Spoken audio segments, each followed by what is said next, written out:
আপনার কথাই যদি সত্যি হবে তাহলে বছরের পর বছর ধরে ওইসব ডিগ্রিধারী ডাক্তারদের হাতে নার্সিংহোমে হাসপাতালে শয়ে শয়ে শিশু মারা যাচ্ছে কেন? আসলে কি জানেন ইন্দ্রাণী দেবী, ওইসব ডিগ্রিধারী ডাক্তারগুলো ওরা সবাই পরীক্ষায় টুকে ডাক্তারি পাশ করেছে, আর আমি ঠেকে ডাক্তারিটা শিখেছি। I am a practical doctor. Visit only 5 rupees. আমি 5 টাকার পলাশ ডাক্তার। আপনি ওনাকে ব্যস্ত হতে বারণ করুন ইন্দ্রাণী দেবী, প্লিজ। না না না, আমিও সমস্ত বারণ টারণ করতে যেতে পারবো না। বাবা বলে পায়ে হাত প্রণাম করার মতো আধিক্যতা যখন দেখাতে পেরেছেন। কি বলছেন আপনি? আমি আধিক্যতা দেখালাম? তা নয় তো কি, তখন জামাই আদরের ধাক্কাটাও এবার আপনাকেই সামলাতে হবে। কিন্তু আমাকে যে একটু পরেই চলে যেতে হবে। হ্যাঁ জানি জানি জানি। কোথায় যাবেন? নিশ্চয়ই রুগী দেখতে চলে যাবেন। হ্যাঁ, মানে ওই সুবুদ্ধিপুরের ঘোষাল মাস্টারমশাই মেয়েটার বাচ্চা হবে তো, তাই। কি বাচ্চা হবে মানে? এ মশাই, আপনি কি আজকাল ডেলিভারি কেস নিয়েও ঘাটাঘাটি করতে শুরু করে দিয়েছেন নাকি? হ্যাঁ, সে তো অনেকদিন ধরেই করছি। এতদিন ওই আদিবাসী বাগদি যাদের ভালো হাসপাতালে নার্সিংহোমে যাওয়ার ক্ষমতা নেই তাদের বাড়ির কেস হ্যান্ডেল করতাম, আর এখন যাদের ক্ষমতা আছে তারাও আমাকে দিয়ে তাদের বাড়ির বউদের প্রসব করিয়ে নিচ্ছে। অবশ্য সেজন্য আমাকে উপযুক্ত সরঞ্জাম দিয়ে সাহায্য করছে। আর আপনি অমনি ছাগলের 3 নম্বর ছানার মতো আনন্দে লাপাতে লাপাতে নাচতে নাচতে সারা গ্রাম ঘুরে ঘুরে বাচ্চার জন্ম দিয়ে বেড়াচ্ছেন। হ্যাঁ, কি? না না না, আমি কেন বাচ্চার জন্ম দেব? বাচ্চার জন্ম তো দিচ্ছে বাচ্চার মায়েরা। চুপ করুন। কত বড় ঝুঁকির কাজ করছেন জানেন? যা খুশি দিয়ে করলেই হলো? আশ্চর্য। আরে এইসব কাজ করতে গেলে প্রপার ট্রেনিং দরকার হয়, ঠিকঠাক লেখাপড়া। আমি টু সে সরি, মানে আমি বলছি যে প্রপারলি ডাক্তারিটা পড়াশোনা করতে হয়, ডাক্তার হতে হয়, ডাক্তারিটা জানতে হয়। ডিগ্রি ডিগ্রি বলে একটা বস্তু আছে পলাশবাবু, ডিগ্রি ছাড়া যে ডাক্তার হওয়া যায় না সেটাও আপনি জানেন না। তাই যদি হবে তাহলে বছরের পর বছর ধরে হাসপাতালে নার্সিংহোমে ওইসব ডিগ্রিধারী ডাক্তারদের হাতে গর্ভবতী মায়েদের মৃত্যু হচ্ছে কেন? আপনার কথাই যদি সত্যি হবে তাহলে বছরের পর বছর ধরে ওইসব ডিগ্রিধারী ডাক্তারদের হাতে নার্সিংহোমে হাসপাতালে শয়ে শয়ে শিশু মারা যাচ্ছে কেন? আসলে কি জানেন ইন্দ্রাণী দেবী, ওইসব ডিগ্রিধারী ডাক্তারগুলো ওরা সবাই পরীক্ষায় টুকে ডাক্তারি পাশ করেছে, আর আমি ঠেকে ডাক্তারিটা শিখেছি। I am a practical doctor. Visit only 5 rupees. আমি 5 টাকার পলাশ ডাক্তার।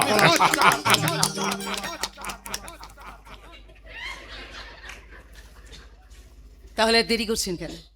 ও পলাশবাবু, ও পলাশবাবু, বলছি তাহলে আর দেরি করছেন কেন? এবার একটা হাসপাতাল খুলে জমিয়ে বসে পড়ুন। জমি তো আপনার হাতের মধ্যেই রয়েছে। সুবুদ্ধিপুরে নদীর ধারে আপনার মায়ের 2 বিঘে জমির ওপর এবার মাথা উঁচু করে দাঁড়াবে পলাশ ডাক্তারের দাতব্য চিকিৎসালয়। গ্রামের গরিব মানুষ, আদিবাসী মানুষ, অসহায় মানুষ, তারা সবাই বিনা পয়সায় বিনা খরচায় ভালো ভালো চিকিৎসার সুযোগ পাবে। ভালো হবে না?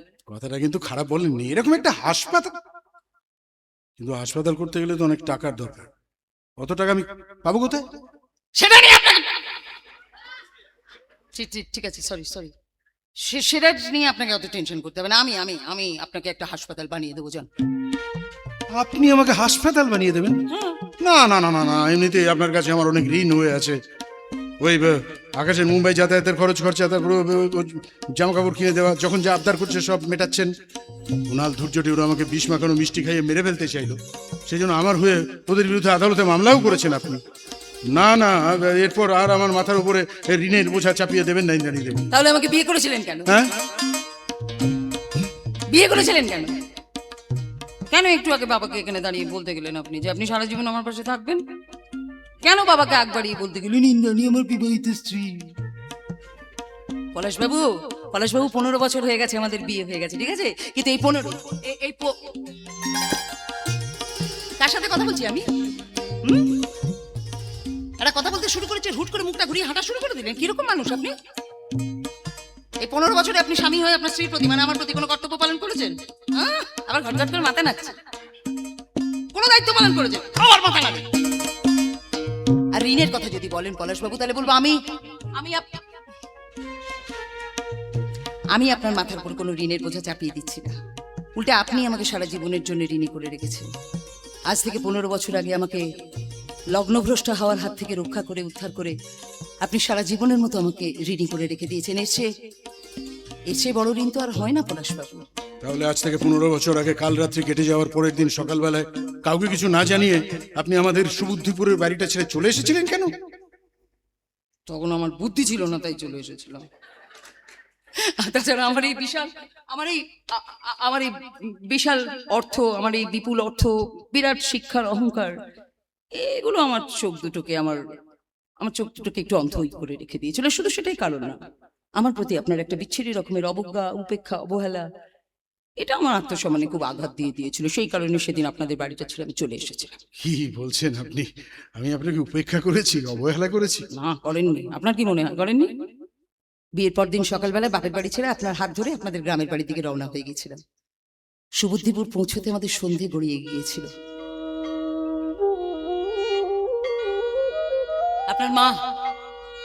আপনার মা সেদিনকে আমাকে বরণ করে ঘরে তুলেছিলেন। আর আপনার মা যখন আমাকে বরণ করছিলেন ঠিক তখনই আপনার একটা ফোন চলে এলো। আর আপনি অমনি ফোনটা পেয়ে সঙ্গে সঙ্গে ডাক্তারি ব্যাগ হাতে নিয়ে কাঁধে টর্চ ঝুলিয়ে ভাঙা সাইকেলটা চেপে হুট করে অন্ধকারের মধ্যে উধাও হয়ে গেলেন। আমার দিকে তো একটু ফিরেও তাকালেন না। তাই একরাশ অভিমান মুখে নিয়ে কাল রাত্রি কেটে যাওয়ার পরের দিন সকালবেলায় কাউকে কিছু না জানিয়ে আপনি আমাদের সমুদ্রপুরের বাড়িটা ছেড়ে চলে এসেছিলেন, আর কোনোদিন সে বাড়িতে ফিরে যাননি। আপনিও তো আমাকে কোনোদিন এই বাড়ি থেকে ফিরিয়ে নিয়ে যেতে আসেননি। কেন আসেননি? ভয়, ভয় আপনাকে ফিরিয়ে নিয়ে যেতে আসেনি। যদি আপনি আমাকে অপমান করে তাড়িয়ে দেন বাবা, আপনি যে এত ভীতু মানুষ তা তো আর আমার জানা ছিল না। সেদিন আমার ইচ্ছের বিরুদ্ধে আমার বাবা আর মামা জোর করে আপনার সঙ্গে আমার বিয়েটা দিয়ে দিয়েছিল। তার আগে সেই ভয়ঙ্কর দুর্ঘটনা, আমাকে বিয়ে করতে আসার পথে পাত্রের গাড়িটা হঠাৎ অ্যাক্সিডেন্ট হয়ে গেল। সেই অ্যাক্সিডেন্টে জজ সাহেব আর তার বাবা দুটো মানুষের মৃত্যু ঘটে গেল। আমি মানসিকভাবে বিপর্যস্ত হয়ে পড়েছিলাম। আমার মাথাটা কাজ করছিল না, চারিদিকের বাতাসটা ভারী হয়ে উঠেছিল, আমার দম আটকে আসছিল, আমার নিঃশ্বাস নিতে ভীষণ কষ্ট হচ্ছিল। আর আপনি তখন একরাশ ঠান্ডা বাতাস এনে দিতে চেয়েছিলাম। আপনার জীবনে ঘটে যাওয়া অপ্রত্যাশিত দুর্ঘটনার কথা আপনাকে ভুলিয়ে দিতে চেয়েছিলাম, বোঝাতে চেয়েছিলাম যেটা ঘটেছে সেটা বাস্তব না, সব দুঃস্বপ্ন মনে করে মন থেকে দুর্ঘটনার স্মৃতিকে মুছে দিতে, আপনার মনে অনাবিল আনন্দ এনে দেওয়ার জন্য। আপনার মনে আছে কিনা জানি না, সেদিন বাসর ঘরে রাতে আমি একটা গানও গেয়েছিলাম। বাবা, এত বছর আগের সব ঘটনার কথা আপনার আজও মনে আছে?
তোমাকে যে পাই,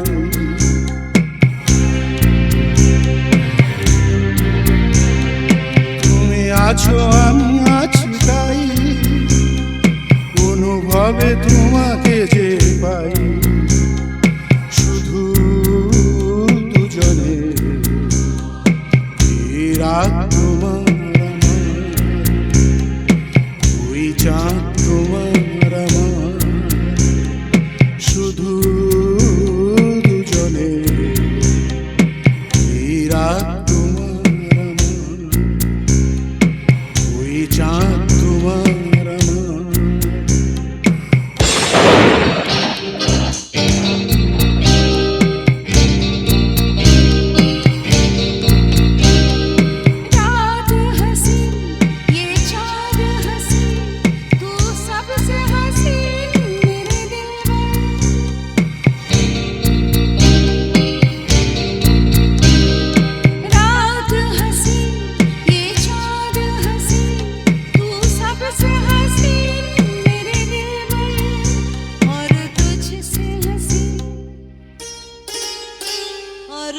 मुझसे हसीन तेरा प्यार तू जाने ना ये नयन डरे ये जान भरे भरे जरा पीने दो कल की किसको खबर एक रात होके निडर मुझे जीने दो ये नयन डरे डरे ये जान भरे भरे ম্যাডাম আর পলাশ জামাইবাবু গান গাইছে অনেক বছর পর ম্যাডামকে খুশি দেখে খুব ভালো লাগছে। আর আমারও অপরাধ বোধ একটু হলেও হালকা লাগছে। তাই তাই জামাইবাবুকে এখন মিষ্টি খাইয়ে ওনাদের মিষ্টির সম্পর্কটাকে তেতো করে দেবো না। তাই মিষ্টির পেটটা এখানে রেখে যাব, তারপর আড়াল থেকে দেখে নেব জীবনের হারিয়ে যাওয়া সুর ফিরে পাওয়ার আনন্দে ওরা কি করে। তুমি আছো আমি আছি তাই অনুভবে তোমাকে যে পাই শুধু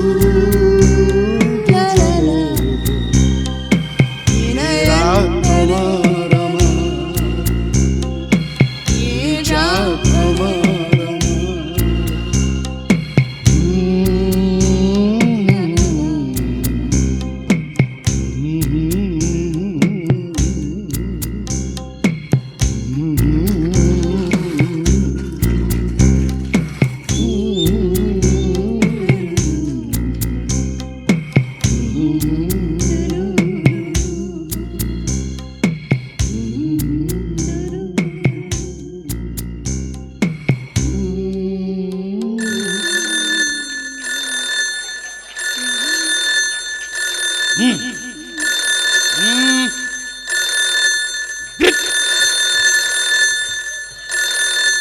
আরে what's wrong with you? কোথায় যাচ্ছেন?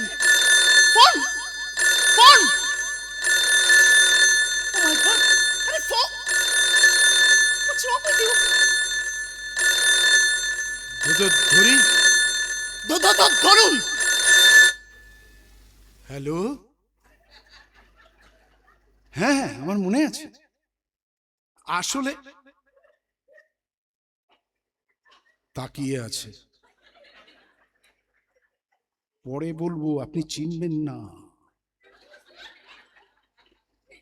খুব তাড়াতাড়ি পৌঁছে যাব ইস কি দেরি হয়ে গেল আসি তাহলে কেমন কোথায় যাচ্ছেন? শুনলেন না ফোন এলো রুগীর বাড়ি থেকে ফোন রুগী দেখতে যাচ্ছি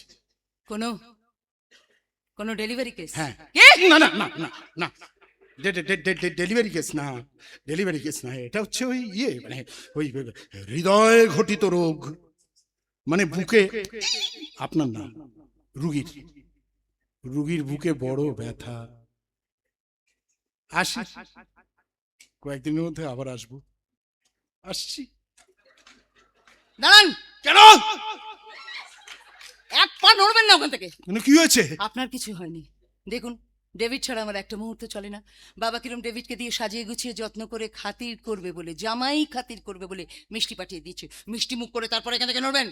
দাঁড়ান আবার মিষ্টি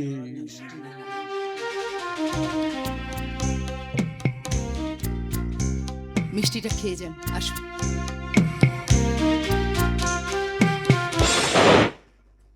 সরিয়ে নিলেন কেন দিন হ্যাঁ ভালো করে রস চিপে দিন নাহলে সুগার হবে